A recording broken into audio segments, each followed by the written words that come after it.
What? What?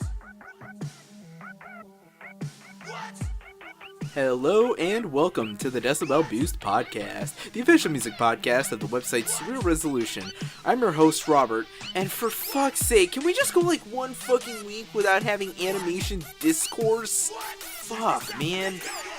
And with me, I have...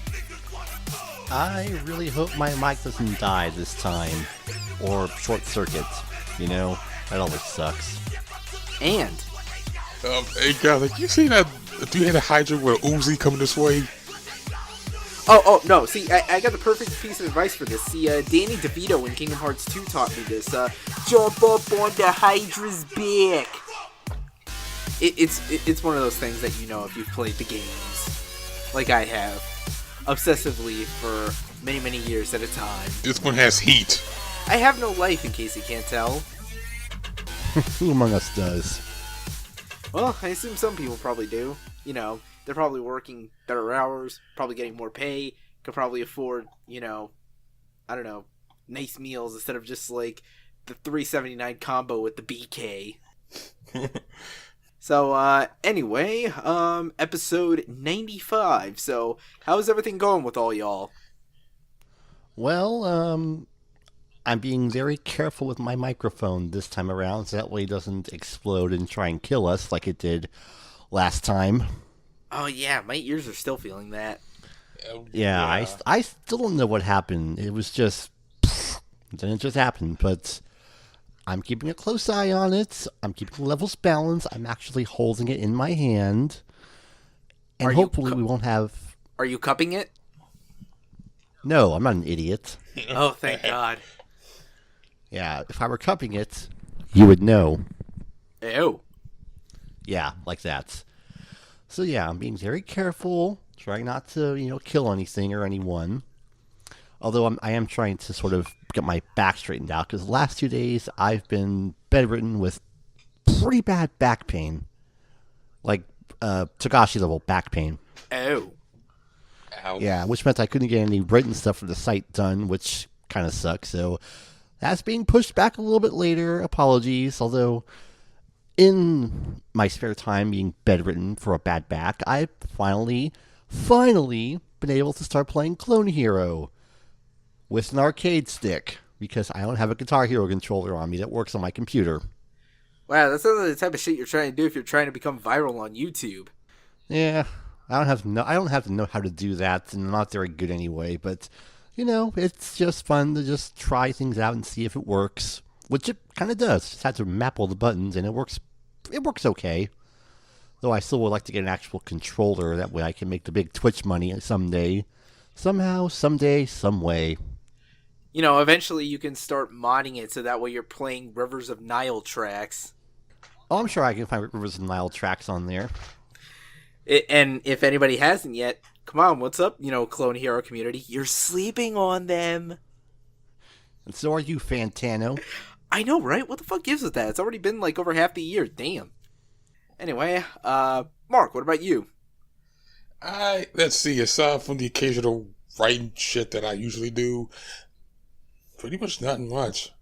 I mean, ain't nothing spectacular happened, or at least my special time spectacular, but yeah, it's been a zilch week. Yeah. It sounds like it's been that way for everyone, aside from back pain and stuff. Anyway, as for me, well, first off, I finally got back out to the movies again, and I finally saw Christopher Robin, which, screw you, Tyler, I like that movie. Yeah, I can't believe the former editor-in-chief hates a movie all about our Lord and Savior, Piglet Sanchez. But fine, maybe I'm a sentimental twit, but I thought it was a good movie. Probably the best live-action Disney reboot, whatever the hell you technically call it. The bar's pretty low, I guess, yeah. Anyway, also managed to get some time into, the big Splat Fest this weekend. Hell yeah, Forks won. I'm a Fork King squid. See, and that's what's great about Forks. You can't say Spoon King and have it be as funny. Just saying. Plus, you can't stab people with a spoon. Trust me, I've tried. Sorry about that, Mark. Oh yeah, I remember that one time. You didn't heard. It felt kind of funny. Spoons. Look, in my defense, you were trying to steal my Baja Blast. I still have some in my house. In can. Of course he still does. Anyway, aside from all that, I plowed some major time into Red Dead Redemption and finally beat the main story. You know, really fun and great game, and I'm really kicking myself for having missed it, like, when it was first new. That being said, I feel like the post-game kind of dragged a little bit. Then, day after, I decided to plug in a single run-through of one of the rentals I had on hand, Star Fox Zero. And that will be my first and last run-through of that, because I pretty much sent it away back to GameFly today, because holy shit, y'all motherfuckers were not kidding. God damn, what the fuck even is that game? Yeah, it's one of those games. It's like, you know, I like to think I can get adjusted to, like, mediocre or bad controls. Hell, I think most of us who play a lot of video games think we can attune to that mindset, but I just could not, like... Star Fox Zero kept finding new ways to trip me up just when I was starting to get used to the awkward gamepad setup. Like, what the fuck, man? And I was just like, in fact, I'm pretty sure I felt myself getting a headache about halfway through. That's how much it was pissing me off.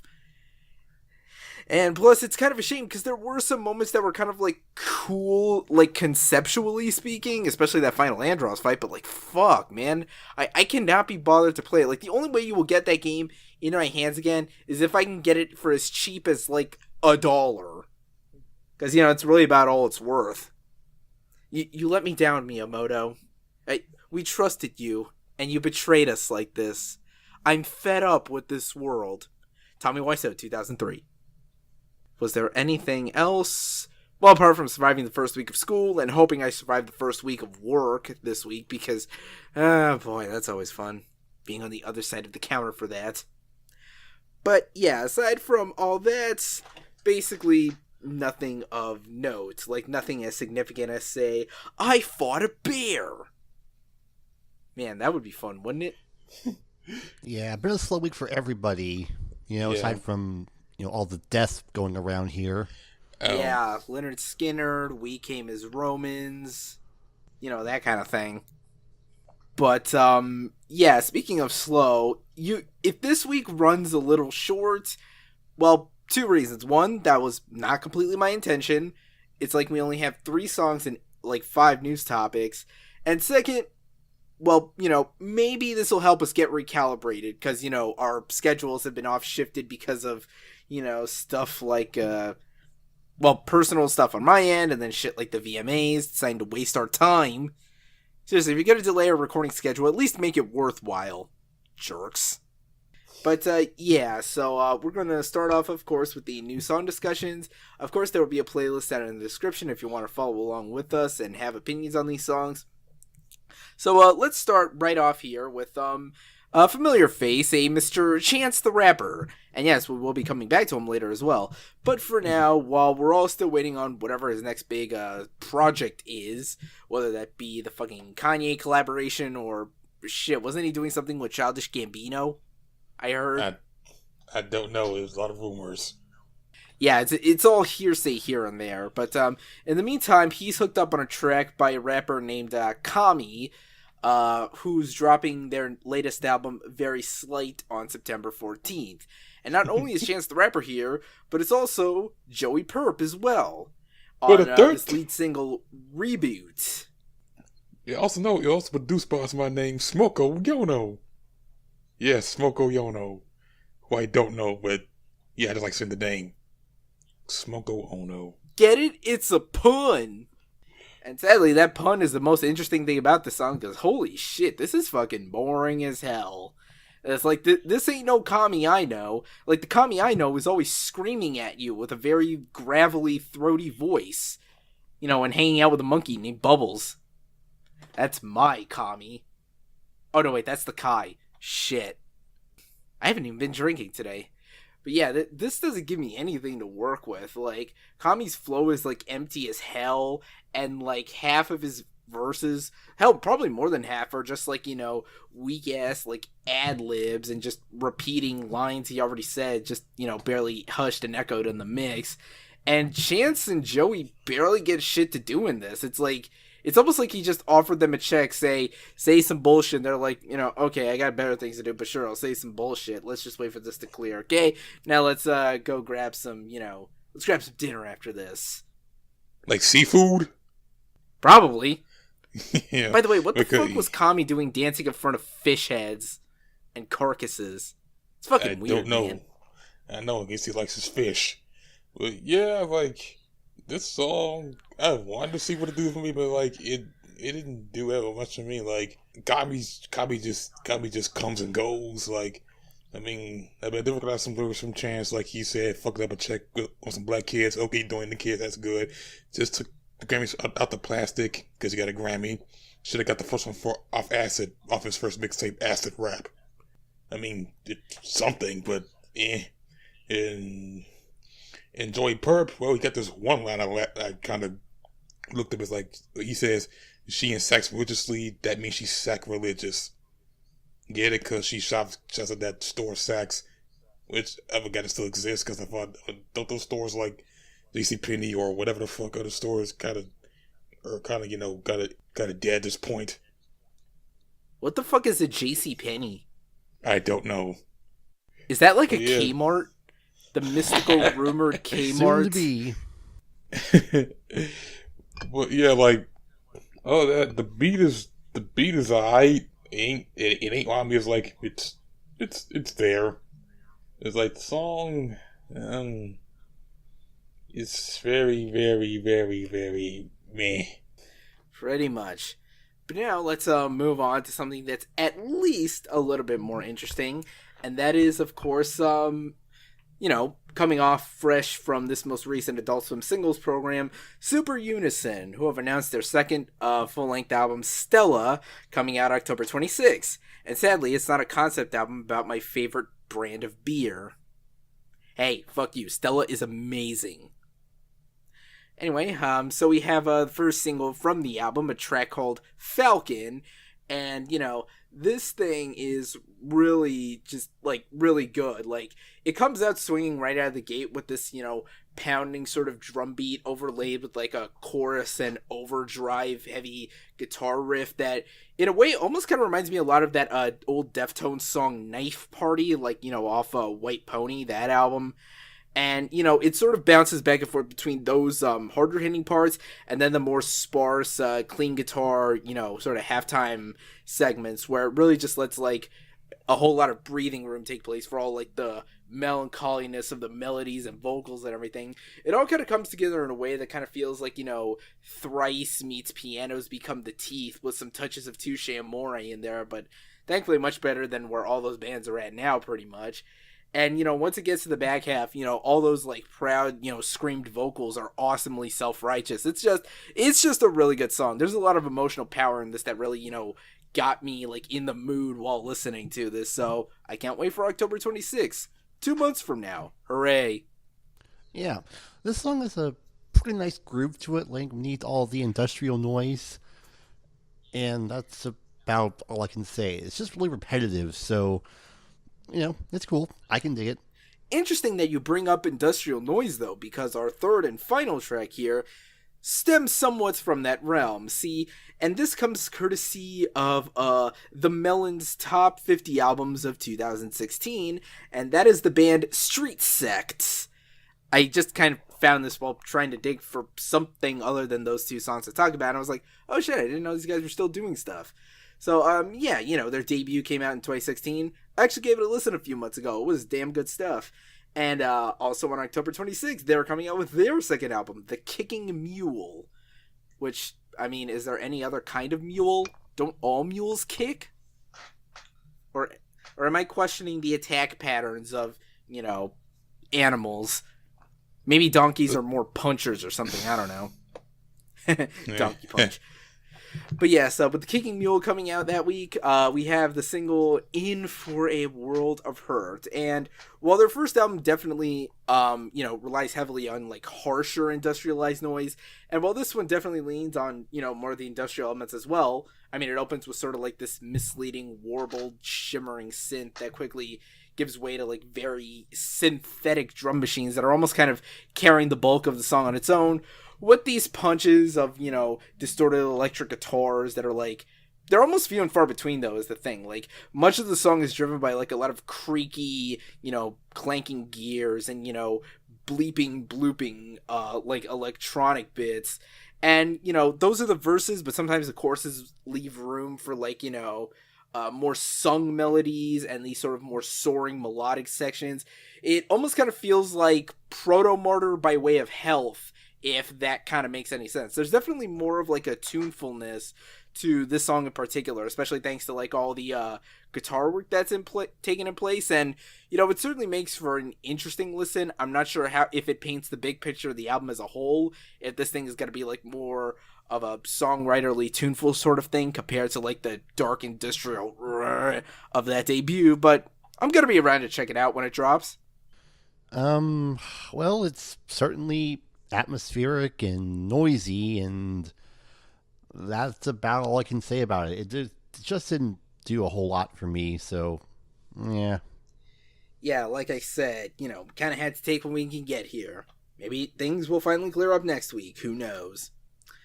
But yeah, that basically rounds out the new song discussion, so we're going to take a quick break, and when we come back, we have our news topics, which might provide more fun materials, so stay tuned, kids.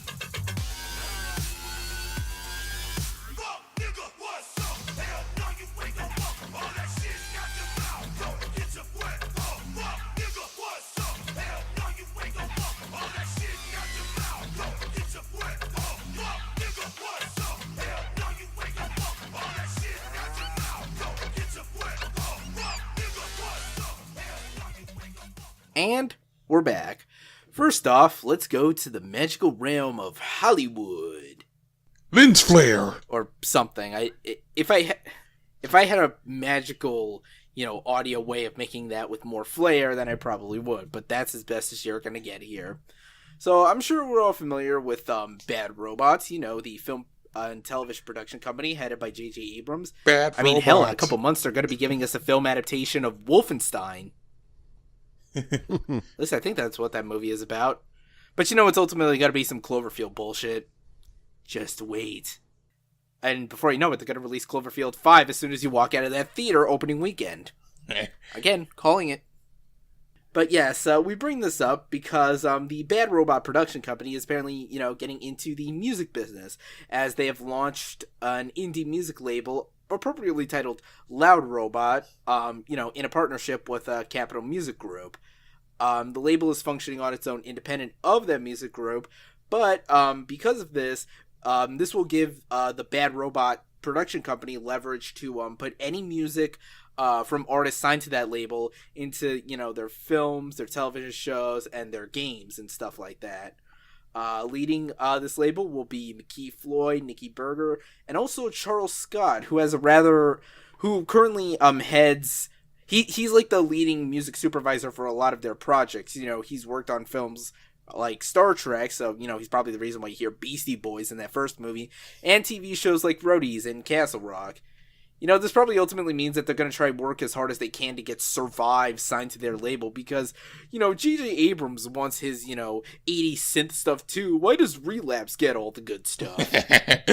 At least I'm making assumptions here. Who knows? He could be signing anything to here.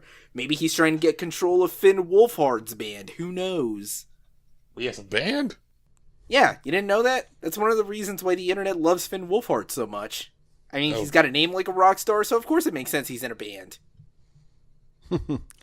What's a bit interesting about this whole thing is two things. One, this is a partnership with Capitol Music Group, and they'll just be supplying, you know, the money to make the whole thing happen. And two, this is the easiest way to license music for your projects, for movies and TV. Just have it be under your own label, therefore less middlemen to deal with. It's amazing how people haven't figured this out sooner. Actually, it's the one where Adult Swim does it all the time with their partnerships with Ghostly and Ninja Tune.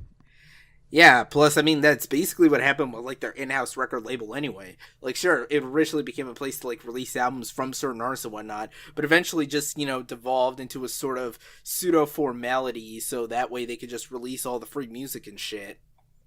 Plus, licensing costs are a bitch, hence why they don't do downloads anymore. True. But that makes me sad. But it is what it is, so we shall see where this ultimately leads up. Who knows? Maybe they already got something lined up for Overlord. I mean, granted, I'm probably still about to see that movie anyway, because honestly, supernatural Nazi murder shit, I'm all there for it. And speaking of going to the cinemas, our next topic here. So, I believe approximately this time last year, we got word of a teaser for an upcoming film called Slice, which was a bit of a big deal because it was the feature-length feature film acting debut of Mr. Chance the Rapper. See, we brought that back around again.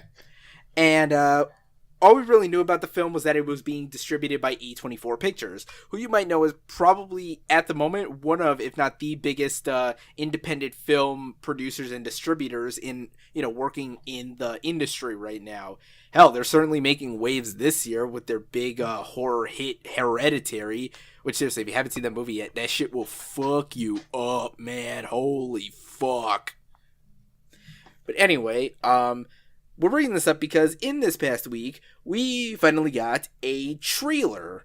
A proper trailer that actually expands a bit on the premise and, shows off more of what we can expect.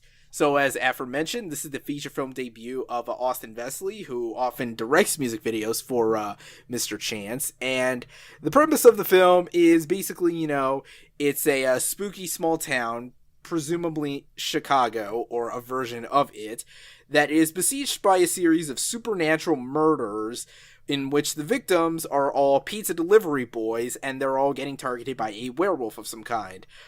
In addition to Chance the Rapper, the movie also features in its main lead role Zazie Beetz of Atlanta and Deadpool 2 fame. And remember, she was easily the best part of Deadpool 2. Mm-hmm. And, I like that movie. I also like that movie. I did she was too. great in it. Suck it, Deadpool. And so the actual trailer, if that, whole premise sounds really goofy and ridiculous, the trailer pretty much sells exactly that kind of movie. And, I gotta say, this looks like exactly my kind of shit.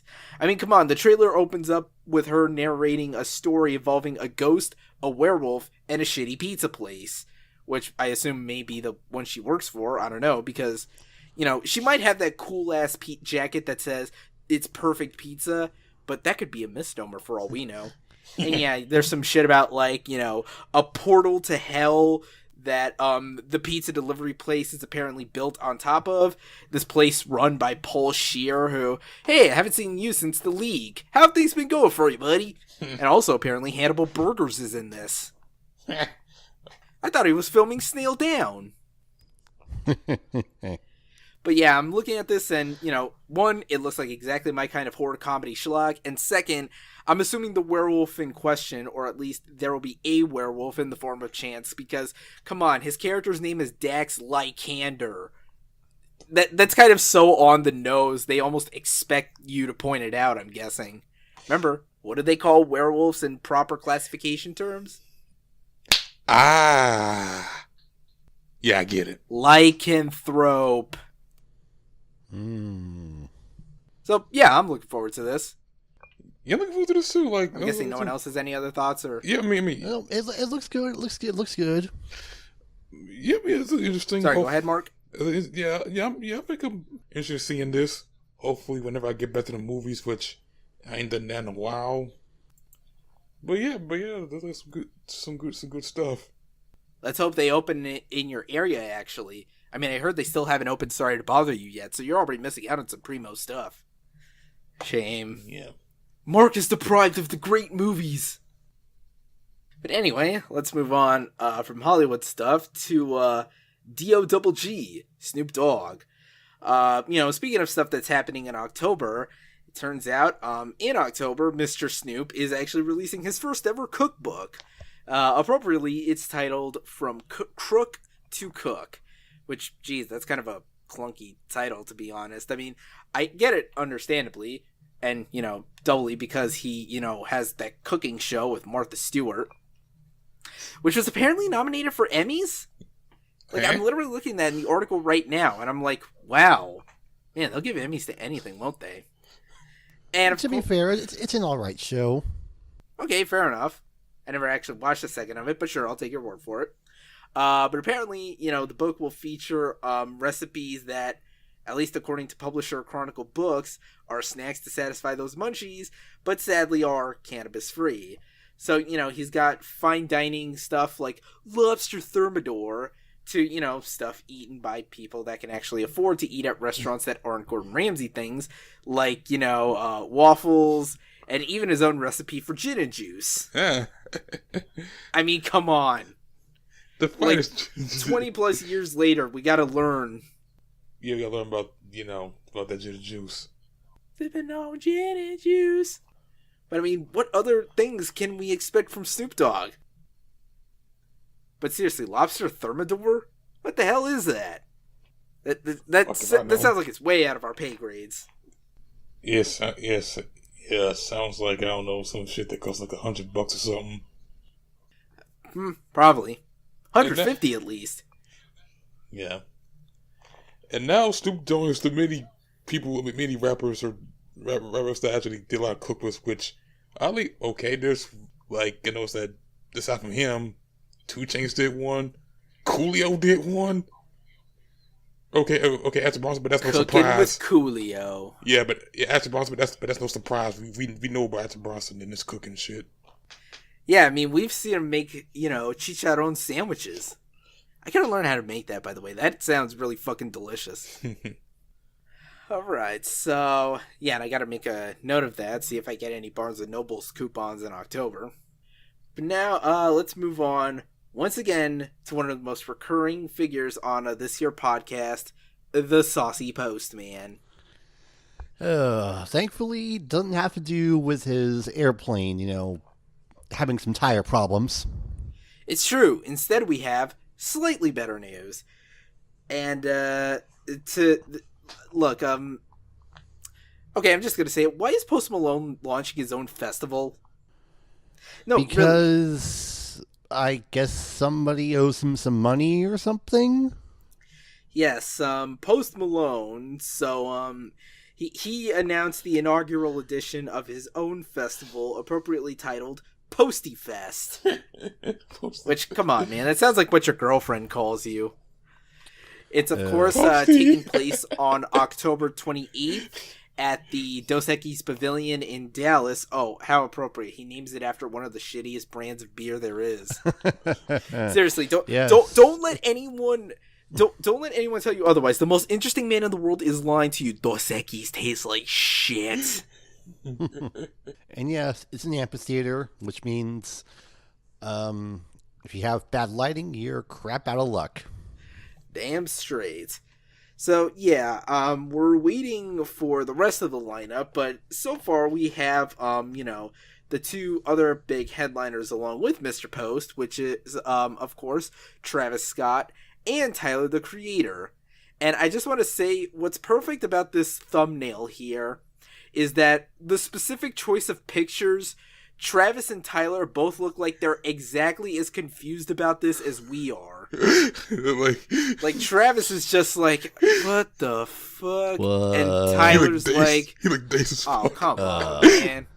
Travis looks dazed as fuck, and Tyler's like, what? Like, the hell? Meanwhile, and there's Post in the middle, just grinning with his fake teeth, like, yeah. It's almost like I can imagine him doing like the finger point thing, like when you tell a really shitty pun, it's like, I was trying to think of one myself, but I don't have any good shitty puns, so I'm just gonna do like that, something like that. This poor man, that thumbnail's killing me. Like, so of course, obviously, we're still waiting for the Yeah. Go ahead. I mean, but yeah, I'm still left from that. Yeah, I'm still left from that. I'm still left from that thumbnail. I wonder war gets announced. I wonder how they picture them. It's like, who? What? Posty? Oh, yeah, go on. And of course, let's not forget about these Instagram postings promoting the Posty Fest. Yep. Which, oh my god, what the fuck is that thing? It looks like the thing from those Johnny videos that have been, for some reason spreading through the Twitter and Facebook. The yes papa, no papa, that weird ass shit. Or it looks like one of those Jamster characters, like, Crazy Frog, like it's gonna start selling you ringtones for 99 cents. Why did you have to bring that up? I'm sorry, man. What do you want me to tell you? Posty made me do it.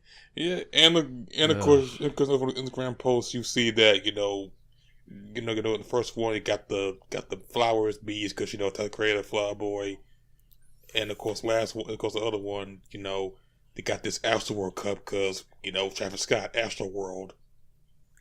Get it? It's a reference to things. But yeah, other than that, I guess we just have to wait until the final lineup comes to fruition.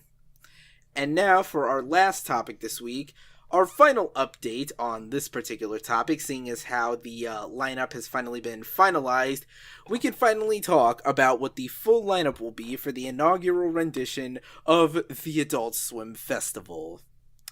So, of course, as far as new editions, the biggest one that came out with this latest edition was, of course, the Rick and Morty musical Ricksperience. What this will be a 37-piece orchestra led by Rick and Morty series composer Ryan Elder, which will bring various, music tracks from the show to life in extravagant fashion, along with some very special guests, of course.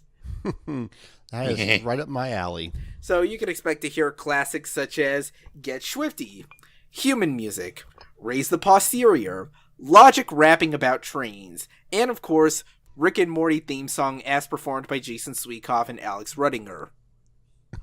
At least in my imagination, that'll happen.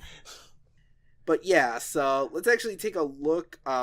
And of course, aside from all the music stuff, you will get all kinds of Adult Swim themed activities like Dream Corp LLC Virtual Reality Eggs. Which, by the way, anybody else think it's kind of intriguing that they keep using Dream Corp as their main method of promotion for this? I wonder why, aside from like the Chan Van Galen connection. Well, that and the fact that like half the cast is showing up at the actually that might be it. Half the cast showing up at the festival makes sense to do so. You got Rick and Morty mini golf, a giant hot dog ride, 6 minutes of air conditioning in the immersive Meatwad Dome 4D experience, and oh my god, fucking smack up my uvula. That shit is painful. Seriously, I tried to do it. My body weight is like way too much to like, try and balance across like that fucking tightrope. It's like the fucking scene in Shrek where they're climbing the bridge across to like the dragon's castle. And like, I'm Shrek, and I'm just like fucking up the balance of everything. It kind of hurt. Cojones hurt. Something interesting I found here on the lineup sheet is it says here for Saturday, Flying Lotus in 3D. Oh, what does that mean? Well, I mean, that should be obvious, of course. Flying Lotus is in the third dimension. Aren't we all in the third dimension? And he's more three-dimensional than any of us could ever hope to be. Whatever.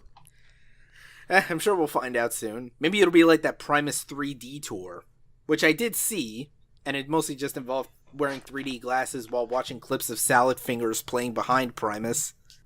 Remember Salad Fingers? That was the thing. But anyway, let's read off this finalized festival lineup here. So, for Friday, October 5th, preview night, you will have Open Mike Eagle and T-Pain performing tracks from Freaknik the Musical. Really shout out to Crowbar Jones. Yes, shout out to Crowbar Jones. And of course, Saturday, October 6th, your lineup will be Chad Van Galen, Clams Casino, Com Trues, Dawn, Dorian Concept, DJ Doug Pound, Father, Flying Lotus in 3D, Georgia Ann Muldrow, Hannibal Burris, High on Fire, J.G. Thurwell's Zordox, Joe Firestone, Joe Pera, Kitty, Mastodon, On Cinema Live featuring Dakar and DKR, Thundercat, Waves, and Zola Jesus. And oh hey, it's all alphabetized. How convenient. Thank you, poster.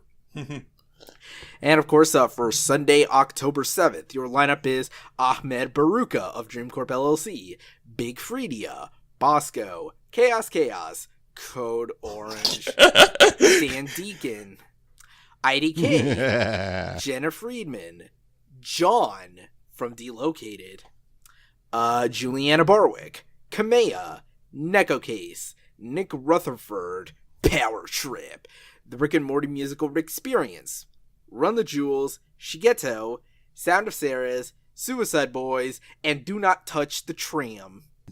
Damn right. Unknown Henson. Nerds. But yeah, this seems like it's shaping up to be a pretty interesting weekend of music at the good old Row DTLA in Los Angeles. Man, they always get all the cool, fun stuff. Maybe one day I'll have enough dough in my pockets to travel to this. Someday! But for now, that's sadly not that day. So have fun, everyone traveling to LA for this. I know I won't be having any fun. But yeah, my grumbly saltiness aside, that's, any last thoughts on this lineup, gentlemen? It looks good. I want to go. Stream it online, Adult Swim, please. I want to go, or at least show it online. Yeah, I mean, if Coachella can do it, so can you. And that basically clears through all the news topics. So one last piece of business to take care of. The new album releases for, of course, the week of August 31st, 2018. Starting right from the top, we have the fourth and final release of 2018 from Thou, their much-awaited newest full-length album, Magus. The newest studio album from, sludgy, hardcore noise rockers Ken Mode with Loved. We have a new project from Alkaline Trio with Is This Thing Cursed? And last but not least, the much-anticipated sophomore album from British punk rockers Idols with Joy as an Act of Resistance. And of course, as always, this is the part where we clean house and get the hell out of here. So Alex, where can they find you on the internet? Well, before I do that, I would like to inform everybody that there is a new album coming out on Friday from the Pineapple Thief called Dissolution. It sounds awesome. Pineapple Thief? What's that? British prog rock band. They're excellent. They have Gavin Harrison as a drummer. Ah. Anyway, as for me, same as always, AURAOFAZURE. I just don't like spelling that for some reason. Don't know why, just felt like it. Anyway, Mark, what about you? As usual, Mac2 Hybrid Media on Twitter, and of course on my website, the Hybrid One at thehybrid1.wordpress.com. I think for me, this week you should expect a review of Fully Coolly Progressive since like the next week will be alternative. So yeah, expect that this week if I'm not too lazy. As for me, you can find me on Twitter, Instagram, and CuriousCat at Rob Barracuda. You can email me, Robert at surrealresolution.com with questions, comments, concerns, inquiries, and dank memes, and possibly passes to the Adult Swim Festival. Hint, hint. Be sure to subscribe to the podcast on Google Play and iTunes. Do audio-only episodes go up every Wednesday. Video usually goes up by the weekend on the official YouTube channel of Surreal Resolution, or you can subscribe, hit the bell tab so you're always notified whenever new episodes go up there. Be sure to follow us on Twitter at SurrealRezo, like us on Facebook. Be sure to visit the site surrealresolution.com and find this podcast on decibelboost.surrealresolution.com for all the past episodes and podcasting goodness. Of course, listen to Podcast O&A as well for anime content, because there's that on the site as well. New episode hopefully coming out this weekend. Crossing my fingers. Be sure to keep up with our written content. Mark here has gotten another review out. This for the latest Ka project, Orpheus versus the Sirens.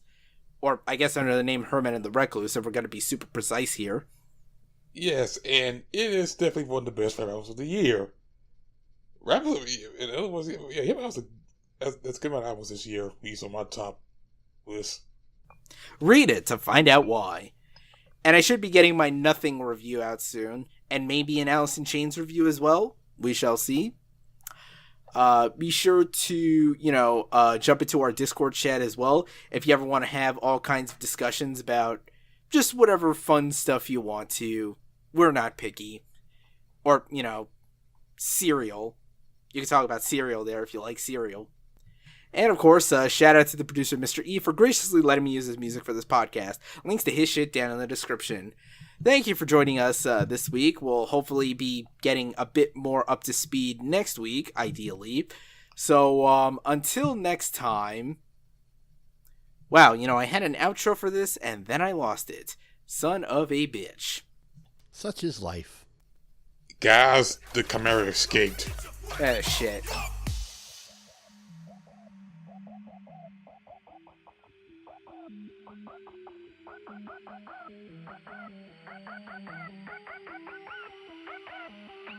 What?